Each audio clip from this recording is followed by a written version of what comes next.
महाराष्ट्र में भाजपा भले ही जीत गई हो, महायुति की सरकार भले ही बनने वाली हो, लेकिन अभी तक मुख्यमंत्री ही नहीं डिसाइड हो पाया है। इतना समय क्यों लग रहा है, इस पर हम चर्चा करेंगे। चर्चा के लिए हमारे साथ भरत जी भी मौजूद हैं। भरत जी, आपसे जानना चाहेंगे कि आखिर महाराष्ट्र में इतना समय क्यों लग रहा है मुख्यमंत्री के नाम को फाइनल करने में। देखिए अवंतिका जी, महाराष्ट्र में भारतीय जनता पार्टी ने चुनाव भले जीत लिया है, लेकिन भारतीय जनता पार्टी महाराष्ट्र में फंसी हुई है। आप अगर थोड़ा पीछे जाएंगी और नज़र डालेंगी तो आपको मालूम चलेगा कि 2014 से 2024 के बीच भारतीय जनता पार्टी के 10 साल के शासनकाल में जिन जिन राज्यों में भारतीय जनता पार्टी को 72 घंटे से ज़्यादा का समय लगा है किसी भी राज्य में सीएम चुनने में, उन राज्यों में सरप्राइजिंग एंट्री हमें देखने को मिली है।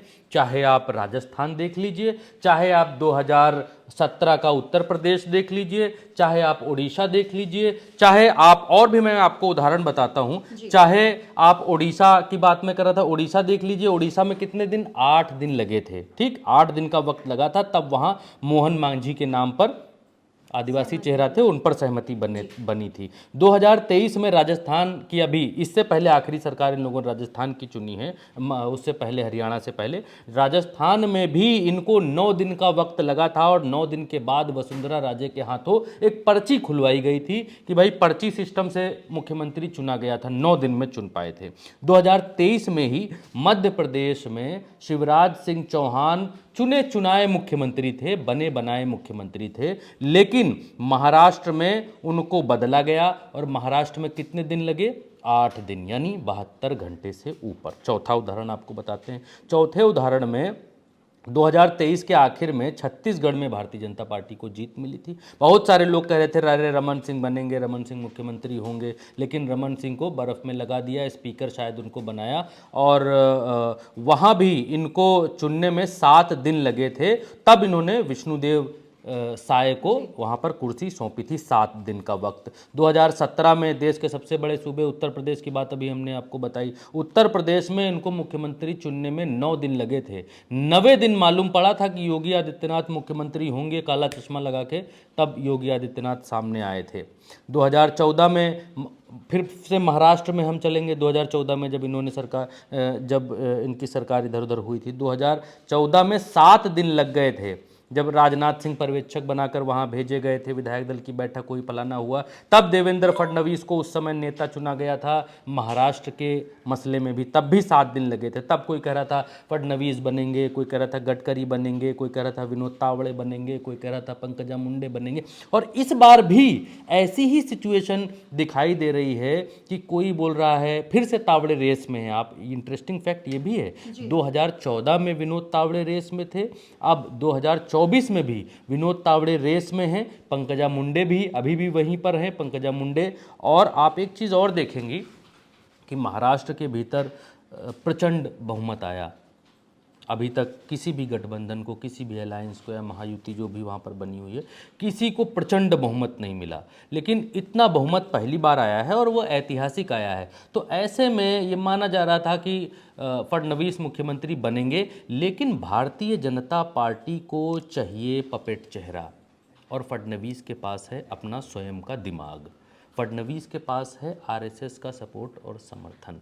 तो भारतीय जनता पार्टी की जो गुजरात लॉबी है उसको थोड़ी सी असहजता हो रही है फडणवीस को मुख्यमंत्री बनाने में, कि अगर कोई पपेट चेहरा बैठता है तो ये जो इफ़ एंड बट वाली सिचुएशन है, क्योंकि फडणवीस अपने वोट बैंक के लिए दिमाग जरूर लगाएंगे और वो बाकी सारी चीज़ें करने की कोशिश जरूर करेंगे, लेकिन भारतीय जनता पार्टी ये चाहती है कि यहाँ पर कोई ऐसा चेहरा मिल जाए जो बैकवर्ड वाली जो राजनीति इस बार चली वो मसला भी सॉल्व हो जाए, अपर कास्ट चेहरा भी ना हो, जिससे आगे की राजनीति आसान हो जाए। शिंदे को आपने जैसे शुरू में बताया कि साइडलाइन कर दिया है, बिल्कुल साइडलाइन कर दिया है। शिंदे को खाद पानी देने के लिए भाजपा शिंदे को लेकर ही नहीं आई थी, शिंदे को लेकर सिर्फ और सिर्फ शिवसेना को नेस्तनाबूद करने के लिए, शिवसेना को तहस नहस करने के लिए, उद्धव ठाकरे को ठिकाने लगाने के लिए वो शिंदे को लेकर के आई थी। अब वो काम पूरा हो चुका है, उद्धव ठाकरे ठिकाने लग चुके हैं, उनकी राजनीति लगभग गर्त में जा चुकी है, क्योंकि अब लोगों ने असली शिवसेना, शिंदे की शिवसेना को मान लिया है। तो भारतीय जनता पार्टी क्योंकि नेशनल पार्टी है। अब भारतीय जनता पार्टी ये नहीं चाहेगी कि महाराष्ट्र के भीतर कोई क्षेत्रीय छत्रप खड़ा हो, शिंदे ही क्यों ना खड़े हों। अब भारतीय जनता पार्टी शिंदे को भी ठिकाने लगाएगी, तो ठिकाने लगाने के लिए अब शिंदे ने सामने आकर कह दिया है कि मैं मुख्यमंत्री पद की रेस में नहीं हूँ। लेकिन शिंदे क्या मंत्रालय भी नहीं लेंगे, बड़े वाले मंत्रालय? ऐसा तो नहीं हो सकता, शिंदे सरकार में है तो मंत्रालय लेंगे। लेकिन भारतीय जनता पार्टी अभी इस स्थिति में है कि वो अदर्स के साथ, निर्दलियों के साथ मिलकर भी सरकार महाराष्ट्र में चला सकती है, या फिर अभी भी महाराष्ट्र में ऐसी स्थिति बनी हुई है कि अगर ज़्यादा बार्गेनिंग की स्थिति में आते हैं शिंदे या फिर अजीत पवार, तो फिर भारतीय जनता पार्टी के साथ किसी और दल को आने में भी बहुत ज़्यादा दिक्कत, बहुत ज़्यादा परेशानी नहीं होगी। मैंने आपको उदाहरण जितने बताए उनमें 2017 में हिमाचल प्रदेश का भी एक उदाहरण आप जोड़ लीजिए।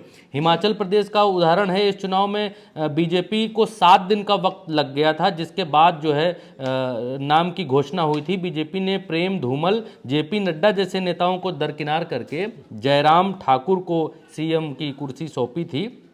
और एक और उत्तराखंड का उदाहरण हमसे छूट गया, उत्तराखंड में भी 8 दिन का वक्त लग गया था। तो ये इतने जो मैंने आपको उदाहरण दिए, मेरे ख्याल से ये 8 उदाहरण दिए, मैं आपके लिए लिख कर लाया था कि बहुत सारे उदाहरण अलग अलग राज्यों के थे। तो इन 8 उदाहरणों में कहीं पर जहाँ जहाँ निर्णय जल्दी हो गए हैं, जैसे जल्दी वाले निर्णय भी हैं, वो भी मैं आपको बता देता हूँ कि जिन जिन राज्यों में जल्दी निर्णय हुए उन राज्यों में इन लोगों ने 72 घंटे से अंदर जहाँ जहाँ फैसला हुआ बता देता हूँ। 2019 में 72 घंटे से पहले फैसला हुआ कहाँ? हरियाणा में मनोहर लाल खट्टर को चटपट इन्होंने मुख्यमंत्री पद की जिम्मेदारी दे दी। 2022 में गुजरात का चुनाव हुआ, उसमें 48 घंटे के भीतर ही, 72 घंटे के भीतर ही इन्होंने मुख्यमंत्री बना दिया। तो ये एक ऐसे राज्य हैं, जैसे गुजरात में फिर से जब चुनाव हुए तो वहाँ भी तुरंत चटपट बना दिया। तो भारतीय जनता पार्टी फंसी हुई है महाराष्ट्र में और इसीलिए निर्णय नहीं ले पा रही है कि चुनाव के 6 दिन हो जाने के बाद भी आप मुख्यमंत्री डिसाइड क्यों नहीं कर पा रहे हैं। बिल्कुल। और जैसा कि भरत जी ने भी बताया कि बीजेपी चाहती है कि महाराष्ट्र के अंदर कोई ऐसा मुख्यमंत्री हो जो यस सर करे, गुजरात लॉबी के कहने पर चले। इस पर ही हम चर्चा करेंगे। हमारे साथ चंद्रकांत जी भी मौजूद हैं, उनसे बात करेंगे। चंद्रकांत जी, देखिए, यस सर वाली जो एक मुख्यमंत्री की कुर्सी संभालने के लिए नाम सामने आ रहा है कि एक ऐसा मुख्यमंत्री लाया जाए जो गुजरात लॉबी की बात माने। और एक चीज़ और है चंद्रकांत जी, मैं आपसे जानना चाह रहा था कि आप इस खबर पर सुबह से थे। देवेंद्र फडणवीस को अगर मान लीजिए मुख्यमंत्री बनाते भी हैं, हो सकता है कुछ और इशू हो, देवेंद्र फडणवीस को अगर करीब लोग ये मानने लग गए हैं कि देवेंद्र फडणवीस का पत्ता साफ होने जा रहा है, अगर नहीं भी होता है कि राजनीति में कयास तो लगते हैं, लेकिन जिस तरीके से शिंदे को किनारे किया है और शिंदे वाली ही परिस्थिति में इस समय बिहार के भीतर नीतीश कुमार हैं, तो नीतीश कुमार का भी थोड़ा भविष्य में, उसमें एक और सवाल जोड़ता हूँ, नीतीश कुमार का भी थोड़ा भविष्य पर प्रकाश आप डालिएगा कि नीतीश कुमार भी क्या नेपथ्य में जा सकते हैं, उनको बीजेपी बर्फ में लगा सकती है? देखिए, दोनों सवाल बड़े इंपॉर्टेंट है, एक इनका भी एक आपका भी।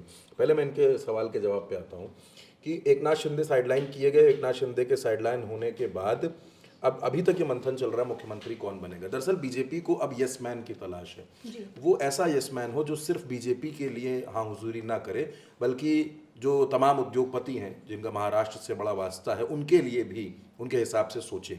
इस बीच खबर ये भी है कि एक मीटिंग महायुति के नेताओं की होने जा रही है, उसमें मंथन होगा। लेकिन उससे पहले अमित शाह और विनोद तावड़े बिहार के प्रभारी हैं। इस बात को आप नोट रखिएगा, भरत जी के सवाल के जवाब में थोड़ी आसानी होगी समझने में। विनोद तावड़े बिहार के भी प्रभारी हैं और विनोद तावड़े पार्टी के राष्ट्रीय महासचिव हैं। विनोद तावड़े और अमित शाह की आधे घंटे तक मीटिंग हुई। अब मैं आपको 10 सेकंड में बताता हूं कि विनोद तावड़े जब 2014 में मुख्यमंत्री पद की रेस में आए, बन नहीं पाए, देवेंद्र फडणवीस मुख्यमंत्री बने, उसके बाद विनोद तावड़े का क्या हुआ? महाराष्ट्र छोड़ना पड़ा उनको। फडणवीस ने उनकी वो स्थिति कर दी कि उनको अमित शाह ने बाद में बुलाया, वो दिल्ली आए, वहाँ उनकी सारी चीज़ें हुई। मुख्यमंत्री पद अभी भी साफ नहीं है, तस्वीर कौन बनेगा। हो सकता है जिन नामों पर चर्चा चल रही है, देवेंद्र फडणवीस, विनोद तावड़े, इनके अलावा कोई तीसरा नाम हो, कोई भी हो सकता है। देखिए, देवेंद्र फडणवीस से भारतीय जनता पार्टी के तमाम नेता खुश नहीं है। उसमें आप पंकजा मुंडे हैं, उसमें चंद्रशेखर बावनकुले हैं, उसमें चंद्रकांत पाटिल हैं, उसमें जो महाराष्ट्र में तमाम बड़े बड़े नेता जो आपको छत्रप नजर आते हैं। पहली बात, देवेंद्र फडणवीस का मामला खटाई में है, अभी मोटी मोटी तस्वीर ये है। और दूसरी बात, जो सबसे अहम बात मुझे दिख रही है कि एकनाथ शिंदे साइडलाइन किए गए, उसका नुकसान भी है। मुंबई में, महाराष्ट्र में आने वाले वक्त में बीएमसी का इलेक्शन है। शिंदे ने 10 से 12 विभाग मांगे हैं, केंद्र सरकार में 2 मंत्री पद मांगे हैं, रेवेन्यू मांगा है, उन्होंने कृषि विभाग मांग लिया है, उन्होंने सामाजिक न्याय मांग लिया है, तमाम चीज़ें हैं। मराठा चेहरा है एकनाथ शिंदे और देवेंद्र फडणवीस ब्राह्मण हैं। हालांकि देवेंद्र फडणवीस ये भी कहते हैं कि हम भले ही 2% हैं, लेकिन 100 किलो दूध में अगर 2 किलो शक्कर ना मिले तो खीर बन नहीं सकती, उस तरीके से वो अपनी बात कह रहे हैं। खैर, अब मैं भरत जी के सवाल पे आता हूँ। बड़ा महत्वपूर्ण सवाल है और लगातार इसकी चर्चा हो रही है। बीजेपी बड़े भाई की भूमिका में महाराष्ट्र में है, ज़्यादा सीटें उसके पास है, तो वो कह रही मुख्यमंत्री हमारा बनेगा। एकनाथ शिंदे ने 1-2 दिनों तक कहा कि ये कोई फॉर्मूला नहीं है कि आपके पास सीटें ज़्यादा हैं तो मुख्यमंत्री आपका बनेगा, लेकिन बीजेपी अड़ गई, वो बात शिंदे को माननी पड़ी। हालांकि शिंदे के समर्थन में भी पोस्टरबाजी हो रही है। खैर, बिहार में अभी जब उपचुनाव हुआ 4 सीटों पर, उसके बाद जो नतीजा आया, उस नतीजों के हिसाब से अब जो बिहार विधानसभा की स्थिति है उसमें बीजेपी बड़े भाई की भूमिका में है। 80 विधायक आज की तारीख में भारतीय जनता पार्टी के हैं और 45 नीतीश कुमार के हैं, 77 विधायक जेडीयू के हैं, 4 विधायक जीतन राम मांझी के हैं। अब वहां पर ये उठापटक शुरू हो गई है। नीतीश कुमार ये सोच रहे हैं, ऐसी चर्चाएं चल रही हैं कि जैसे बीजेपी ने महाराष्ट्र में अपना मुख्यमंत्री बिठा दिया, तो अभी तो नहीं, लेकिन बिहार विधानसभा चुनाव के बाद अगर ऐसी स्थिति बनी, अगर नीतीश साथ में रहते हैं, यहां पर यह बात भी जुड़ी है कि अगर नीतीश साथ में रहते हैं, चुनाव होता है और बीजेपी बड़ी पार्टी बन जाती है, तो क्या नीतीश कुमार का एक राजनीतिक रिटायरमेंट हो जाएगा? वो मुख्यमंत्री की कुर्सी जिस पर वो 19 साल से जमे हैं, क्या वो कुर्सी उनके हाथ से चली जाएगी, वो कुर्सी छिन जाएगी? ये भी एक बड़ा सवाल है अवंतिका। ऐसे में नीतीश कुमार के मन में डर तो है कि कहीं उनका हाल शिंदे जैसा ना हो जाए। देखिए, मैं बार बार इस बात को कह रहा हूं और मैं फिर दोहरा रहा हूं, मैं कैमरे पर दोहरा रहा हूं कि एकनाथ शिंदे डिप्टी सीएम का पद अपने लिए नहीं लेंगे, वो डिप्टी सीएम नहीं बनेंगे। और जिस तरीके से भरत जी ने बड़ी बारीकी से घंटों के हिसाब से जो पूरी कहानी बताई, 72 घंटों की थ्योरी है, उसको अगर आप देखेंगी तो फडणवीस मुख्यमंत्री नहीं बनने जा रहे हैं महाराष्ट्र के। महाराष्ट्र का मुख्यमंत्री कोई और ही होगा। आप देखिए, अजीत पवार ने सरेंडर कर दिया, एकनाथ शिंदे ने सरेंडर कर दिया, सरेंडर सबका हो रहा है, लेकिन पेच ये फंसा है कि सीएम कौन है।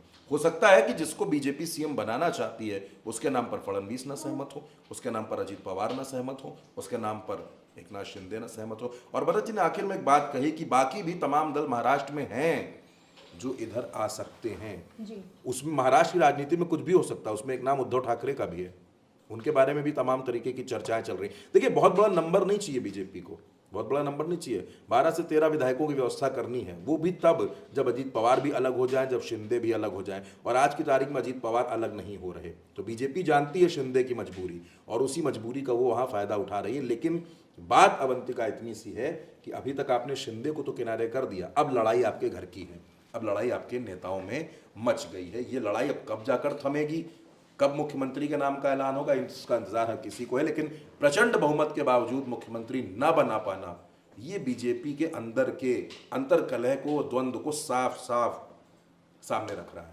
बिल्कुल, जैसा कि देखा जा रहा है कि महाराष्ट्र के रिजल्ट्स आए हुए 6 दिन हो चुके हैं, अभी भी मुख्यमंत्री का नाम जो है वो फाइनल नहीं हो पाया है। तो एक बात तो साफ है कि फडणवीस को तो मुख्यमंत्री बीजेपी नहीं बना रही है, लेकिन किसे बना रही है इस पर एक बड़ा सवाल है, अभी भी एक क्वेश्चन मार्क लगा हुआ है। कितने दिनों में ये बात साफ होगी, कितने घंटों में ये बात साफ होगी, ये भी कुछ कहना मुश्किल है। फिलहाल बीजेपी क्या करती है, किसे मुख्यमंत्री पद देती है, ये देखने वाली बात होगी। आज के संपादकीय में हमारे साथ इतना ही। आप बने रहिए उल्टा चश्मा यूसी के साथ।